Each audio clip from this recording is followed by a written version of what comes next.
Vous êtes sur Air Party, un club de community builders. Nous cherchons à créer d'incroyables communautés autour des contenus que nous publions. Nous sommes convaincus que la création de communautés en ligne va redéfinir bon nombre de projets de société d'ici les 5 prochaines années. Le club compte des auteurs de newsletters, des podcasteurs, indépendants, entrepreneurs, en poste, profs, parents, étudiants et ceux du monde entier. Nous souhaitons vous partager certaines de nos conversations et de vous y inviter le plus souvent possible.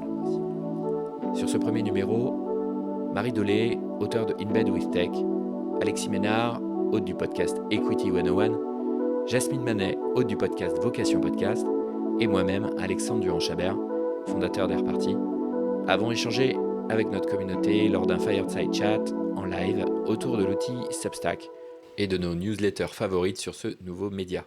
Super, bienvenue à tous pour ceux qui arrivent tranquillement pour cette soirée spéciale Substack où nous allons vous partager les meilleures trouvailles qu'on a trouvées sur cette plateforme dont on va vous parler. Donc ici présent Alexis Ménard qui est l'hôte du podcast Equity 101. Un podcast qui parle d'entrepreneuriat, de levée de fonds et d'equity, et qui tient également une newsletter sur Substack. Voilà. Bonsoir à tous. Ouais, bon, salut. Jasmine, donc toi également, tu as un podcast qui s'appelle Vocation Podcast, qui traite des vocations, des carrières, plutôt focus sur les étudiants, ce qu'ils veulent devenir après. Et tu as aussi ta newsletter sur Substack dans lequel tu fais d'incroyables show notes très denses, très bien foutues. Voilà. Salut. Et puis Marie Dolé, donc qui a une newsletter également sur Substack qui parle de digital, de game changing, de trends, qui s'appelle In Bed with Tech. Voilà, Marie est avec nous également ce soir. Et bonjour à tous. Voilà, donc nous quatre et moi, donc du coup Alexandre Durand-Chabert. Donc écoutez, je suis votre serviteur pour ce soir.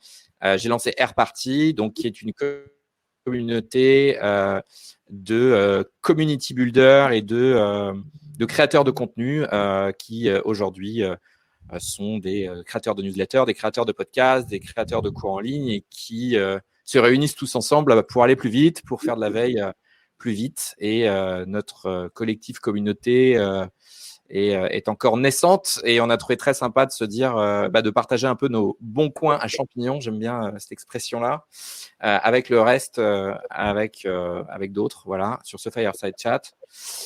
Donc le thème de ce soir, c'est Substack, c'est les newsletters. Donc Substack, c'est un outil qui est sorti il y a longtemps, je crois déjà. C'est pas un jeune outil. Ça permet de faire plusieurs choses en même temps. C'est pas qu'un outil de newsletter. Est-ce que Marie, tu peux nous en dire peut-être un mot sur cet outil ? Alors, Substack a été lancé il y a 3 ans, si je dis pas de bêtises. Donc, effectivement, c'est pas ça date quand même maintenant. C'est un outil d'édition de mailing qui va permettre en fait à des gens sans connaissance de code ou autre, mais un petit peu comme Mailchimp finalement, de lancer une newsletter qu'on peut ensuite monétiser. Moi, je dirais que la particularité du service, pour en avoir testé d'autres, c'est vraiment en fait le fait que ça s'imbrique avec un site internet. Donc, c'est vraiment une newsletter qui est associée à un site internet. Donc, on envoie une newsletter et ça redirige vers un site internet. Et en fait, tout est fait pour bâtir une communauté. Et quand on arrive sur le site internet, tout est fait pour que les gens puissent s'abonner. Donc, d'un point de vue pour un créateur, ce qui est intéressant, c'est de pouvoir vraiment bâtir une communauté sur chacun de ses articles et puis de faire d'augmenter sa base d'abonnés finalement à chaque article, quoi. Ouais, donc ça fait blog, ça fait newsletter. Il y a des features qui s'ajoutent qui permettent maintenant de faire du podcast, qui permettent de faire plein de choses. On en parlera plus vers la fin du live. Aujourd'hui, on a tous là un usage qui est un peu particulier. Ce qu'on va faire, c'est que on va vous dire un peu comment nous on l'utilise. Ça nous a paru intéressant, même si quelque part on est tous là à avoir un point de fuite, comme tu le dis Marie, qui est le community building. Malgré tout, quand on arrive sur Substack et qu'on a déjà créé du contenu auparavant sur d'autres plateformes, c'est pas la même démarche que lorsqu'on arrive sur Substack pour la première fois, pour publier la première fois. Et Marie, tu peux peut-être nous dire comment toi tu es arrivée sur Substack. Alors, il y a à peu près 5 ans que je publie, que j'écris énormément, mais je publie dans d'autres médias. Ouais. Et donc voilà, j'ai toujours fait ça et j'ai finalement jamais su exactement qui pouvait me lire. Donc je l'ai su via éventuellement des tweets ou des choses comme ça. Mais en plus, je me suis toujours demandé, est-ce que c'est des gens qui sont intéressés par le média, par ma plume, en tout cas mon avis, ce que j'écris. Donc c'était un petit peu dans cette optique-là. Et quand j'ai lancé donc mon Substack, c'était sur un coup de tête un vendredi soir. Et puis je me suis dit, tiens, je vais lancer le Substack dimanche. Et donc voilà, du coup, ça a été assez intéressant parce que j'ai tout de suite eu, alors j'avais fait une page de garde d'inscription, j'ai tout de suite eu, je crois que c'était à peu près 90 inscrits alors que j'avais rien publié. Donc du coup, j'ai trouvé ça m'a fait super plaisir. Et ça a aussi mis la pression. Ta communauté, elle était plutôt sur Twitter, toi, c'est ça ? Oui, sur Twitter et sur LinkedIn. Donc voilà, j'ai juste mis j'avais posté un tweet en disant voilà, je lance mon Substack si ça vous intéresse, n'hésitez pas à vous inscrire. Mais du coup, ça me fait penser aussi, j'ai lu pas mal d'articles qui disent à chaque fois qu'il faut penser à faire des waiting lists. Donc ça aussi, c'est une recommandation à quelqu'un qui va lancer un Substack. Parler suffisamment tôt parce que je pense que c'est important. Et voilà, ensuite j'ai lancé mon premier numéro. Au début, je me suis dit bah tiens, je vais en faire un de temps en temps. Et puis après, je me suis dit bah je vais en faire un tous les 15 jours. Et puis ensuite toutes les semaines. Donc là, ça fait 4 semaines et pour le moment, je m'y tiens. Plutôt longue forme. Et voilà, aujourd'hui, je suis à 390 inscrits. Sans aucune action marketing particulière. J'ai un taux d'ouverture. Alors, les premières newsletters, j'étais à 75. Là, maintenant, je suis plutôt entre à 60%. Mais pour quelqu'un qui fait du mailing traditionnel, c'est des taux qui sont extrêmement bons. Moi qui fais du mailing depuis tout à fait. généralement, on a 30, 35, 40 si vraiment on est sur sa base client. Donc voilà, je trouve ça intéressant. Du coup, Jasmine, toi, podcast, au départ, même usage qu'Alexis, à peu près ? Alors oui, moi j'ai commencé par un podcast aussi, et au bout d'un mois et demi, je pense, après le lancement du podcast, et en gros, moi dans un podcast, je décrypte des métiers, et du coup, c'est forcément incarné par l'intervenant et l'entreprise dans laquelle il est. Et j'ai eu envie de faire des fiches métiers, si je peux le dire comme ça, pour aller plus loin, pour donner plus de ressources. Et donc la newsletter était un bon canal pour le faire. Et moi, j'ai choisi Substack très naturellement parce que c'est l'outil que je connaissais de par mes lectures. Enfin, on en parlera après, mais d'autres newsletters que je connaissais avant. Donc, je l'ai choisi presque sans hésiter. Et aujourd'hui, comme Marie, moi, j'ai pas fait d'annonce du tout. C'était plus, j'en parlais dans mes podcasts ou sinon et comme ça, la communauté a grandi. Je l'ai lancé, il me semble, mi-mars. Et puis aujourd'hui, j'ai un peu plus à peu près 500 inscrits, et puis ça augmente un peu organiquement en partageant sur LinkedIn. Et je trouve que c'est un outil très pratique, un peu comme Alexis, tu disais Medium, que j'avais utilisé dans une autre vie, mais qui est aussi très intuitif. Et je trouve que Substack là-dessus est très fort, c'est que ça demande pas beaucoup de mise en page et pas beaucoup de travail pour faire des choses très bien et très lisibles. Donc très satisfaite de l'outil. Alors du coup, je mets un peu les pieds dedans. C'est la question. La question sur Substack, c'est est-ce qu'on y est parce que c'est hype, ou est-ce qu'on y est parce que ça sert à quelque chose, ou est-ce qu'on y est parce que c'est les deux. Est-ce que le marqueur social d'un outil est pas prépondérant dans le choix de cet outil, surtout sur une certaine cible hein, qui est plutôt tech, plutôt business. Pourquoi les gens de la tech d'un seul coup sont passés de Medium à Substack? Est-ce que c'est vraiment parce que c'est utile et que c'est incroyablement pré-mâché comme et pensé de cette manière-là qu'est-ce que vous pouvez dire là-dessus? Il y a un côté hype. Ça, tu peux pas. Je trouve que tu peux pas t'en affranchir. Il est vrai, il est là tout le temps. Il est là sur plein de choses. Enfin, tu le retrouves. Alors, je sais pas comment l'analyser, mais en tout cas, ce qui est sûr, c'est que tu as un côté hype, et c'est certain. Et tu l'as vu dans la communauté francophone. Hein, je pense que Substack était hype avant ailleurs qu'en France, et puis tout d'un coup, tout le monde a commencé à y passer. Ça envoyait sur Twitter dans tous les sens. Donc, tu fais gaffe et tu bascules. Par contre, moi, il y a quand même un point hein, que tu as dit, où Marie a dit, c'est du tu écris pour envoyer un mail. Ça change tout en fait. Ça change le médium. Ça force ouais. T'écris pour envoyer un mail. C'est-à-dire que la première fonction quand t'écris ton truc, ton publish, c'est la date à laquelle ton mail part. Et c'est pas tu fais pas une mise en forme différente. C'est ce que t'as écrit qui s'envoie dans le mail. Et pour moi, ça change le jeu. Et en fait, Medium qui essaye de rattraper le truc et qui vient de lancer sa fonction newsletter, qui a pris quelques mois de retard, bah, ils sont en arrière sur l'usage en fait. Et c'est peut-être là-dessus moi que j'insisterai. Clairement un train de retard. Mais complètement en phase avec Alexis. C'est vraiment, de toute façon, cette synchro entre le mail et le site. Et moi, pour avoir utilisé Medium, je suis désolée, mais c'est l'enfer, Medium. C'est l'enfer parce que, alors en plus, ils ont mis tout un espèce de système de paywall. Donc, quand tu arrives, on te dit, bon, bah, alors, soit vous êtes sous paywall, soit vous n'êtes pas sous paywall. Alors, moi, j'ai essayé les deux, mais en fait, il n'y a rien des deux qui marche. Donc, c'était un peu une catastrophe. Et puis quand tu as passé du temps à écrire un article et que tu as 0 portée, c'est quand même extrêmement frustrant. Donc voilà, moi Medium c'est terminé, et puis en plus c'est terminé mais forever quoi. Je veux dire, je n'y retourne pas, même avec leur nouvelle feature newsletter. Je suis très très contente de Substack. Après Substack n'est pas la seule plateforme, hein. Il y a d'autres plateformes type, je crois que c'est Ghost, c'est ça, il y a Tiny Letter, etc. Et là on est sur des formats, enfin en tout cas des plateformes qui se ressemblent beaucoup. Point qui est la différence entre Ghost et pourtant je l'ai pas utilisé, mais ce qui m'a fait basculer sur Substack versus Ghost, c'est aussi le fait que ça soit y a rien à configurer quoi. Je veux dire c'est clé en main, tu mets ton nom, tu mets ton mail et tu balances ton premier post quoi. C'est d'un confort en tant qu'utilisateur, parce qu'en fait moi j'ai autre chose à faire que de configurer un truc, tu vois un serveur, enfin, on n'est pas là, mais tu as quand même cette facilité d'envoyer. Alors, c'est pas parfait, et on y reviendra, je pense, mais c'est quand même super facile. Mais c'est ce que disait le fondateur, hein. Il disait que lui, le plus important, c'était que les gens se concentrent sur l'écriture. Et donc, voilà, pas de fioriture, pas de voilà, et tout le reste est très simple. Et c'est exactement ça. Je veux dire, bon, après, quand tu uploads ton texte, tu mets des liens, des images, ok, mais c'est hyper facile. Moi, pour rebondir sur ta question, Alex, je pense que c'est pas forcément une question de mode, mais une question de confiance. Notamment, moi, j'ai des auteurs que je suivais depuis un moment qui étaient pas sur Substack et qui ont décidé de passer sur Substack, et que moi j'ai vu avant même de lancer ma newsletter. En fait, je leur fais confiance pour avoir fait l'étude des différents outils, pour avoir fait le choix d'avoir transformé leur base où ils sont déjà, ils écrivent depuis 3-4 ans, et de se dire bah là je vais passer sur un autre outil. Et donc c'est plus de voir des sortes d'un peu de personnes d'influence pour moi qui m'ont fait avoir confiance dans l'outil sans même une mode en fait. Et après on le voit en France, la tendance est de même, que beaucoup de grands écrivains, en tout cas des newsletters, l'ont fait aussi. Donc c'est un double entre mode et confiance de ceux qui ont étudié le sujet.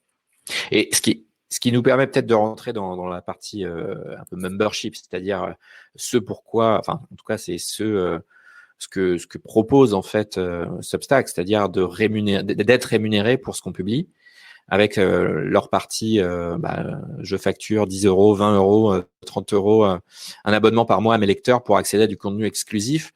C'est un peu le paradigme de ce genre d'outils où il n'y a pas que Substack. Effectivement, Ghost le propose, il y en a de plus en plus. Ça leur donne le pouvoir aux créateurs.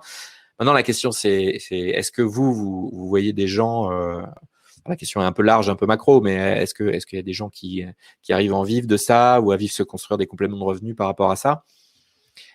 C'est une vraie question, parce que c'est pas comme si c'était une petite feature, c'est la feature phare de Substack. Mais t'as un mythe derrière, le mythe du 100 000 $ par an.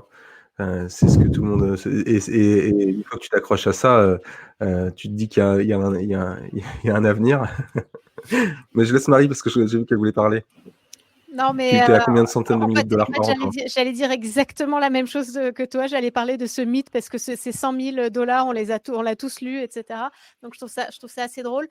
Je pense que honnêtement en France le marché est pas il n'y est pas encore, hein. Je veux dire, je vois mal le marché en ce moment. Alors, à savoir que moi, il y a quelqu'un que je suis qui a une newsletter qui s'appelle Éric Dupin, la newsletter s'appelle Citronium. Alors, il n'est pas sur Substack, il hésite à basculer, enfin bon, bref. Mais en tout cas, c'était un des premiers, je dirais, sur la France à mettre en place un système de newsletter payant, et puis surtout de newsletter longue forme. Et il a arrêté au bout d'un an. an parce que c'était pas assez, enfin, c'est pas assez rentable. En tout cas, il a enlevé le paywall parce que ça ne lui ramenait pas assez de contributions. Et pourtant, pour le lire depuis plus d'un an, et c'est le fondateur de Presse Citron, donc vous voyez un petit peu le niveau. Enfin, voilà, c'est quand même du bon niveau. Voilà, donc il n'a pas réussi à en vivre en tout cas. Maintenant, il expérimente. À terme, je pense qu'on devrait y arriver, mais voilà. Pour le moment, je pense qu'on est tous un peu en mode test and learn. Il y a un mode qui est intéressant, qui est celui que moi j'aime bien, mais je vais laisser Jasmine en parler mieux que moi, mais c'est FemStreet, parce que FemStreet, si vous connaissez pas d'ailleurs cette newsletter sur Substack d'une femme new-yorkaise dans les qui est VC. Elle est anglaise. Ah ok. Enfin, je crois qu'elle est même pas anglaise, mais qu'elle vit à Londres. Ouais, bah son payant, il se déclenche pas pour accéder à du contenu et de l'expertise, il se déclenche pour accéder à une communauté. Donc, d'ailleurs, c'est une des raisons pour lesquelles moi j'ai sorti ma carte. Les premières fois, c'est souvent pour accéder à une communauté, parce que derrière c'est bien géré, parce que derrière il y a quelque chose d'unique et que le contenu aujourd'hui, pour vraiment payer pour du contenu, faut vraiment y aller. Qu'est-ce que tu peux nous en dire de ce modèle de FemStreet? Ouais, avec grand plaisir. Moi, pour l'anecdote, c'est la première newsletter laquelle je me suis abonnée bien avant Substack, depuis, je pense bien 2-3 ans, et qui était une des seules que j'ai lues pendant un long moment, parce que j'avais fait une expérience en VC, j'avais entendu parler d'elle par un de ses collègues, tout simplement.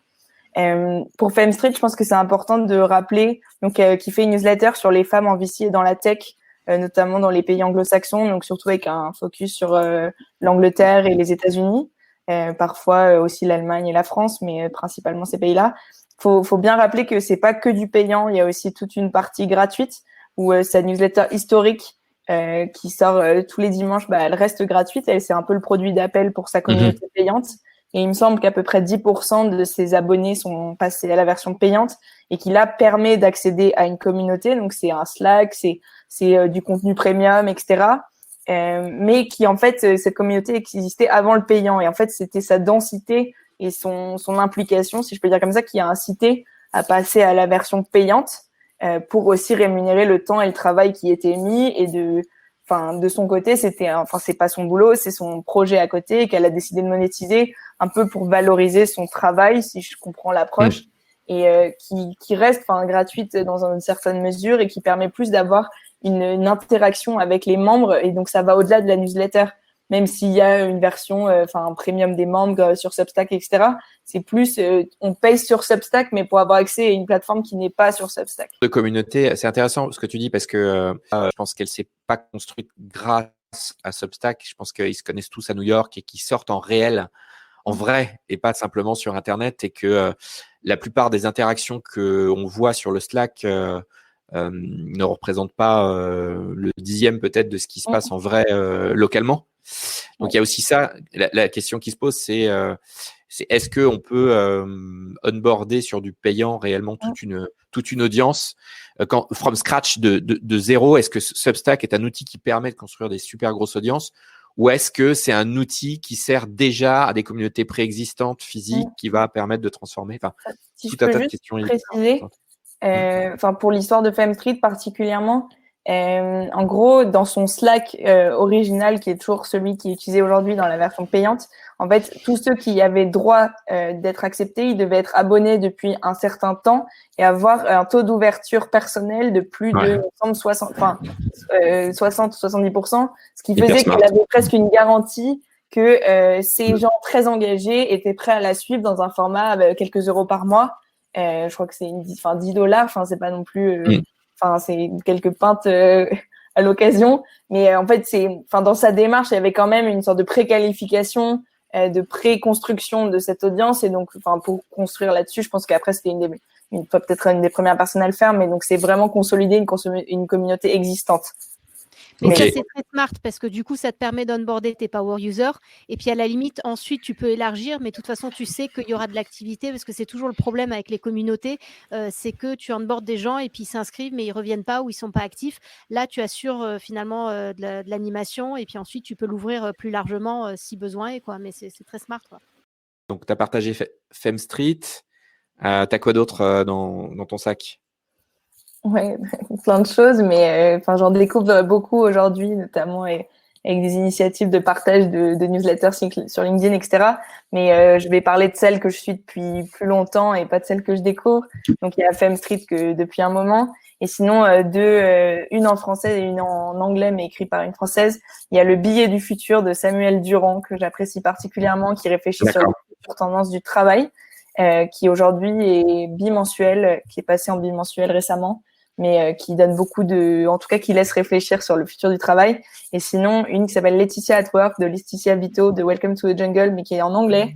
Celle-ci est maintenant bimensuelle également et qui réfléchit aussi à ces sujets de futur du travail qui, moi, m'intéressent et du coup, d'où ce suivi, mais avec une approche très moderne, très féministe, très européenne et qui me plaît de même que Femme Street. Donc, c'est un peu les trois que je recommanderais aujourd'hui.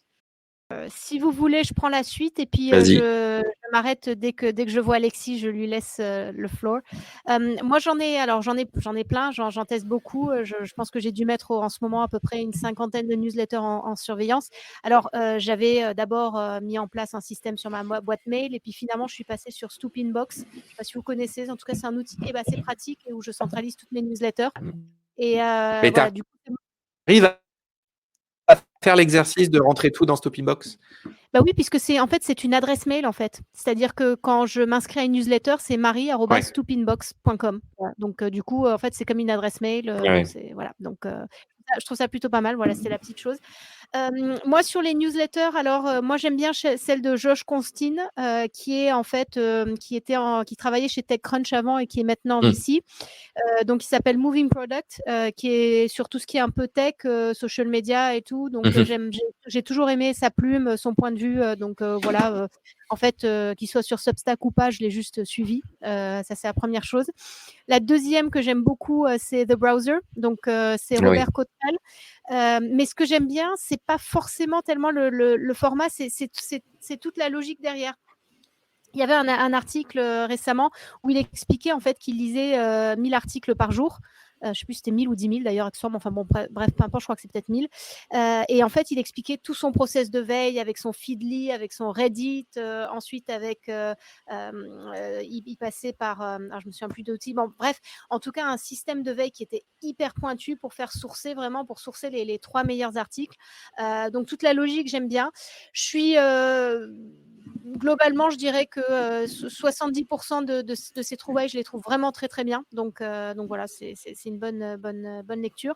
Ensuite, j'aime bien aussi Avoid Boring People sur Substack. C'est des sujets un peu tech, finance, autres, et c'est pas mal. Et enfin, une dernière que j'aime bien, qui est un petit peu du snacking content pour le coup. C'est pas Substack, c'est Tiny Letter, mais c'est un peu le même principe. Ça s'appelle Recommendo. Et c'est en fait des astuces en fait, c'est 4-5 outils ou services ou choses qu'il a lues, qu'il a trouvé intéressants. Et là, ce que j'aime bien aussi, c'est la monétisation derrière, c'est-à-dire d'un point de vue marketing, parce qu'il a tout un système d'affiliation avec Amazon. Donc, la manière dont il a construit sa newsletter, son affiliation derrière, et puis je crois qu'il édite même un livre une fois par an ou quelque chose comme ça.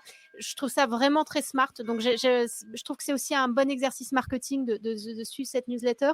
Et puis, je veux dire, il y a 6 liens à chaque fois, c'est une fois par semaine. Et je crois que sur les 6 liens, il y en a au moins 3 à chaque fois où ça m'interpelle. Donc voilà, j'aime pas mal.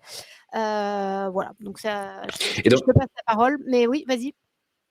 Dans tous ceux que vous utilisez là, sur lesquels vous êtes plugué, vous êtes inscrite, vous voyez beaucoup de Substack qui utilisent les features de Substack, c'est-à-dire justement la fonction thread Q&A, thread Q&A ou pas, la feature podcast aussi. Ou alors est-ce que c'est un usage plutôt classique? Moi, je vois pas mal de thread Q&A parce que les gens ont compris quand même que s'ils veulent que ça marche, ils doivent avoir une communauté engagée. Et puis, il faut faire réagir. Et puis, en fait, c'est pas du top-down. C'est-à-dire qu'il faut demander aux communautés ce qu'elles veulent lire. Il faut les faire participer. Moi, j'ai vu pas mal de Substack que je trouve assez intéressantes avec carrément des lecteurs qui sont en feature sur leur newsletter avec à chaque fois, il y a 5 noms.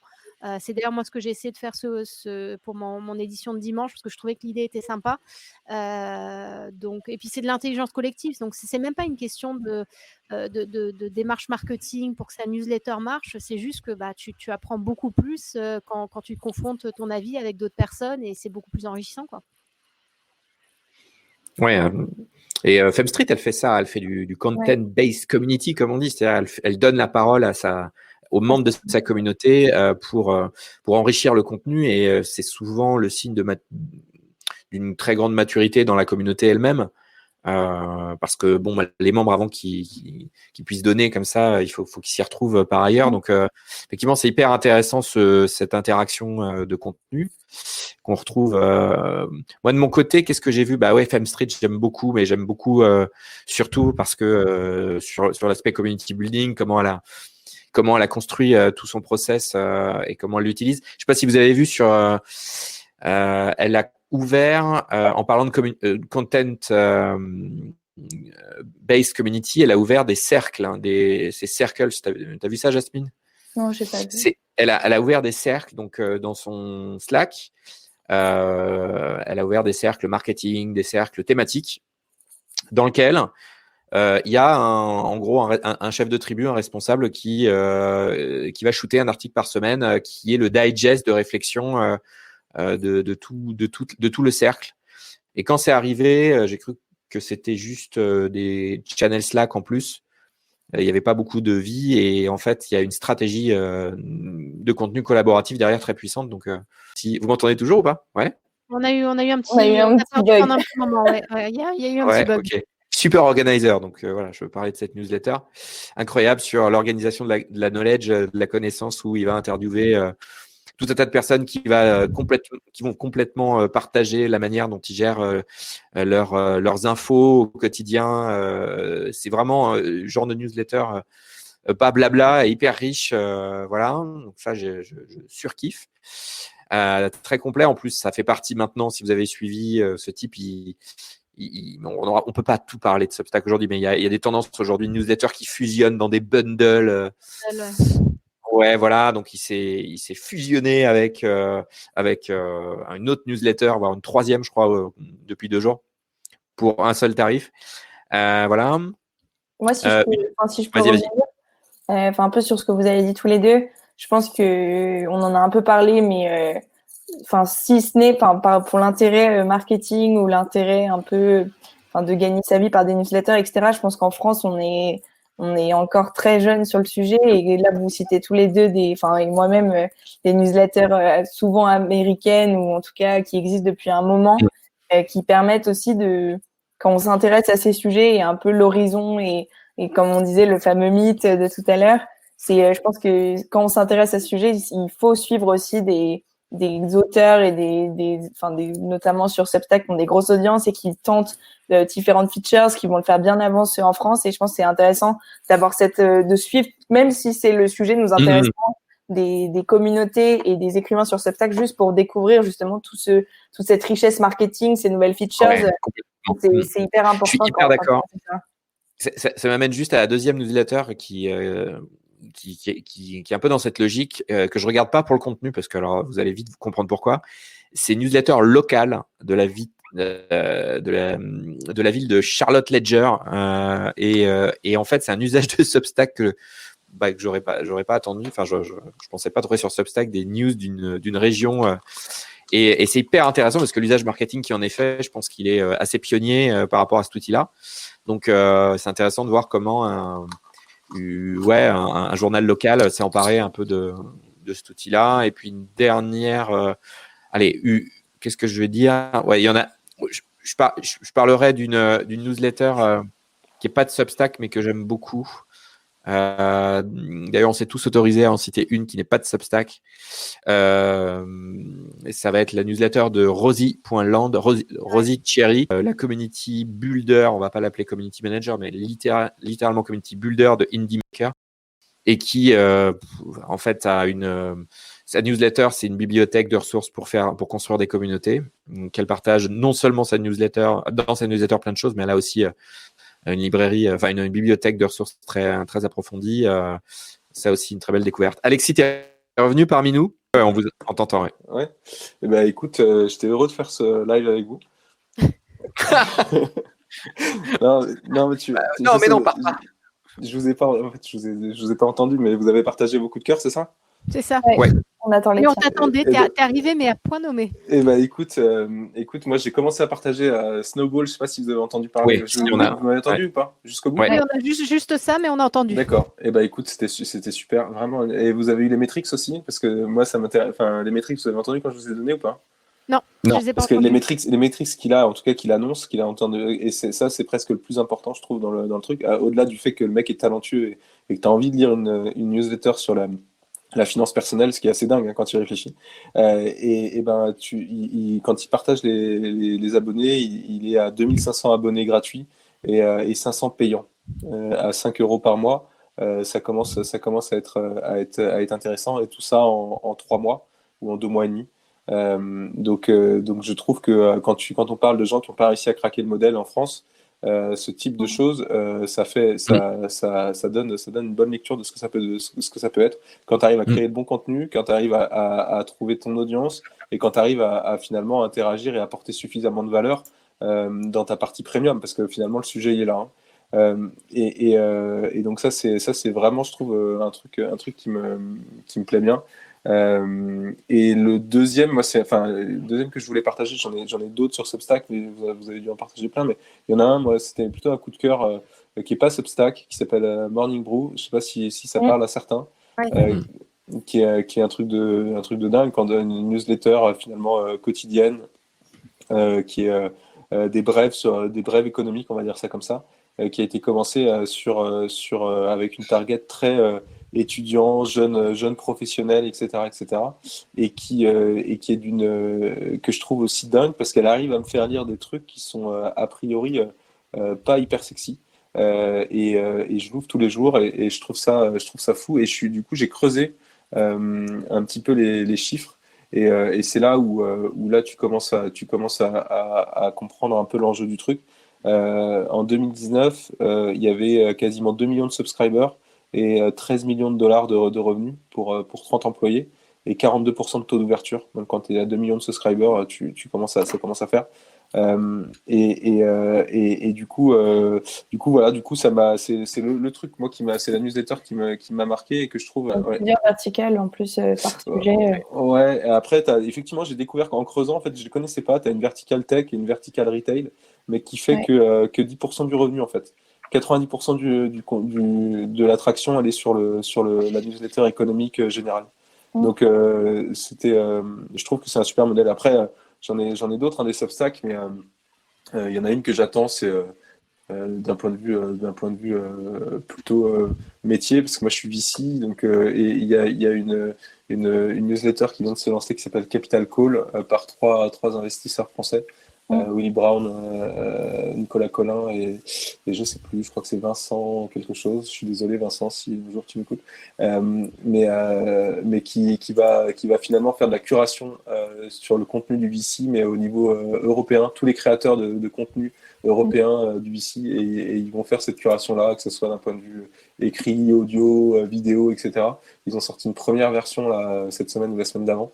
Et ça c'est cool, parce que c'est vrai que d'aller chercher partout le contenu de qualité, d'avoir quelqu'un qui fait la curation pour toi, tu gagnes du temps. Je vois qu'il y a deux questions qui ont été posées, et merci Alexis pour ces deux-là.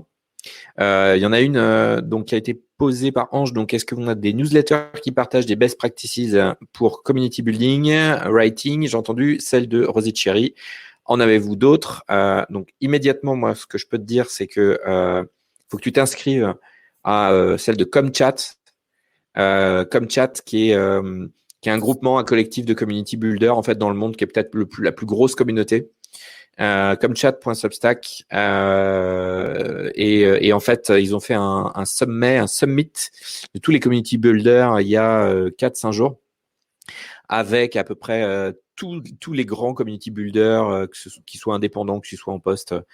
Il y a au moins une quinzaine de vidéos. Donc si vous êtes intéressé par ces vidéos, rejoignez Airparty, puisque Airparty, c'est la newsletter également. Donc, si vous n'êtes pas encore inscrit, du community building, donc où tous les dimanches, ou quasiment tous les dimanches, on va dire toutes les 2 semaines, je fais une curation hyper complète de tools et de ressources à destination du community building. Et la deuxième question, c'est comment engagez-vous avec votre audience dans vos newsletters?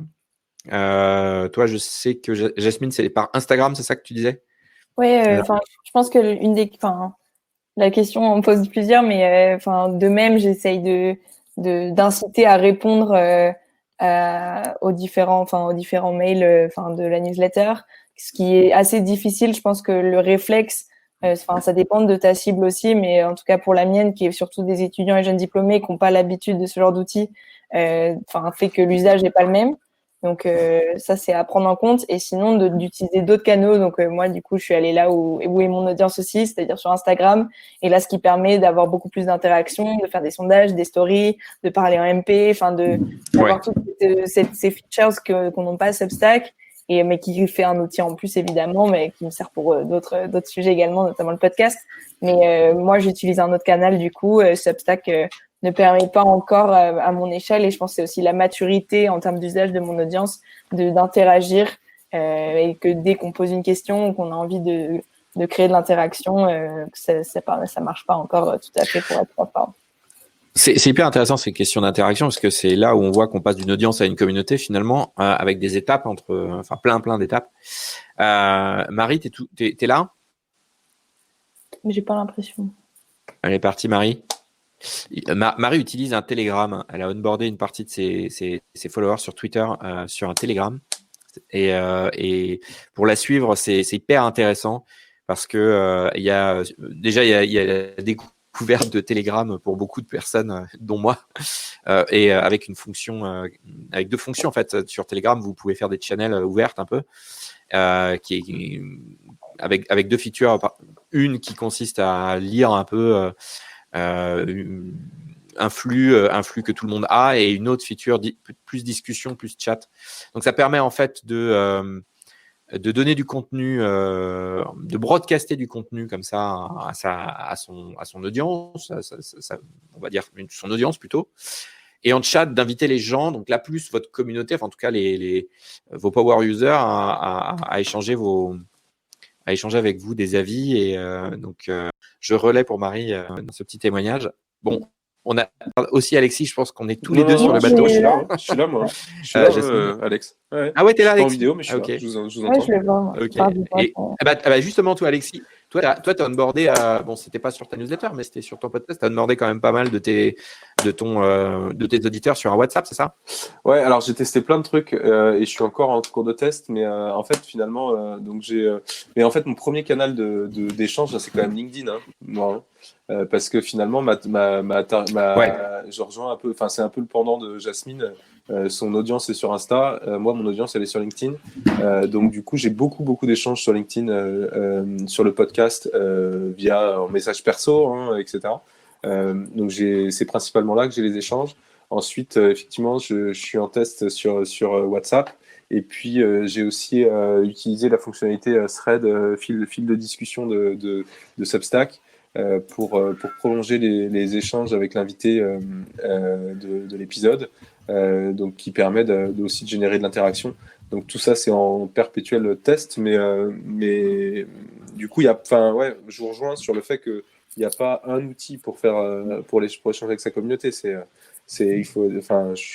deviens, voilà, ma conviction, c'est faut être là où il y a les gens, quoi.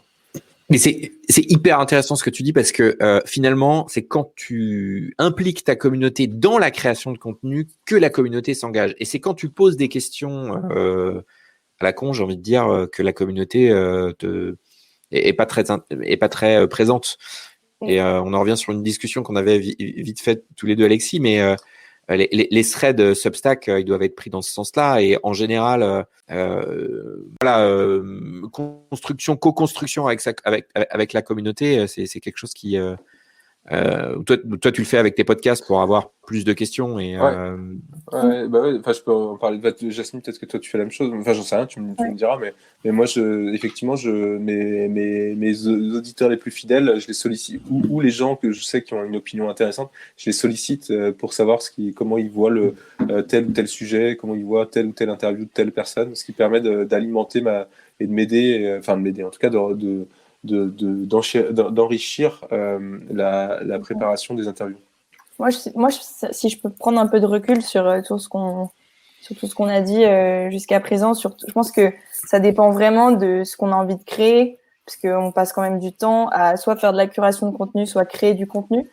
Je pense qu'il faut pas l'oublier que si le but premier c'est d'interagir avec sa communauté, il faut trouver le bon canal et penser dans la construction de son Substack notamment à comment implémenter dès le début ou en tout cas fidéliser son audience comme ça. Alexis et moi, on a commencé par un podcast qui est en tout cas un des moyens, je pense, les moins simples pour savoir qui est son audience et pouvoir parler avec eux. Parce que c'est pas en live, parce que il y a pour plein de raisons qui font qu'on a aussi lancé d'autres canaux pour avoir cette interaction, même si c'est LinkedIn ou Instagram, ça nous permet d'avoir cette fonctionnalité. Donc je pense que ça dépend si la question en tout cas était posée dans le sens de comment créer cette interaction, ça dépend du contenu que tu crées, ça dépend de l'interaction que tu as avec ta communauté. Si tu veux être légitime sur un sujet et faire de la curation de contenu très qualifié, tu n'auras peut-être pas besoin de la même interaction avec ton audience. Si tu veux créer une communauté sur un sujet, ça sera différent. Et donc, je pense que ça demande une réflexion plus stratégique en amont de comment, quels outils tu utilises pour faire quoi.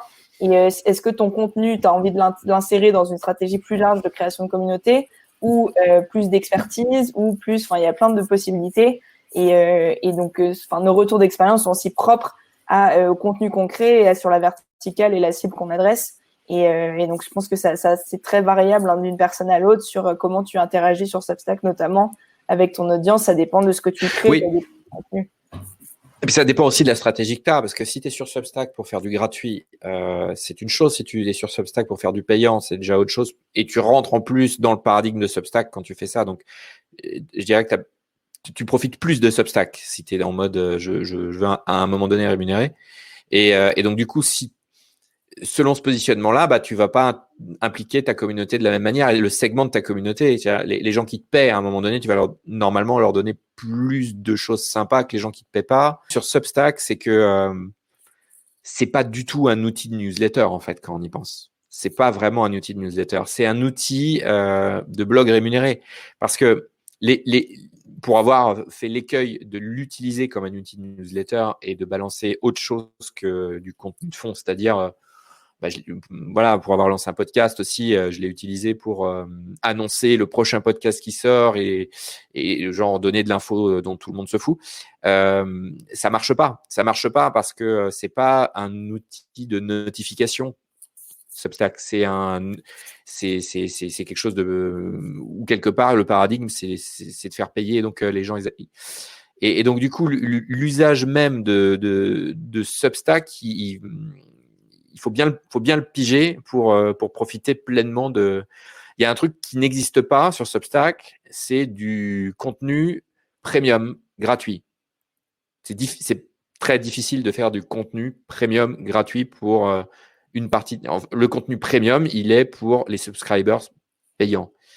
Et avec les nouvelles possibilités d'invitation qui est sorti il y a 2 jours, c'est ça? Oui, qui est sorti la semaine dernière, mais en plus sur entre faire grandir une base ou sinon l'invitation. Mais peut-être qu'ils l'ont vu, ça.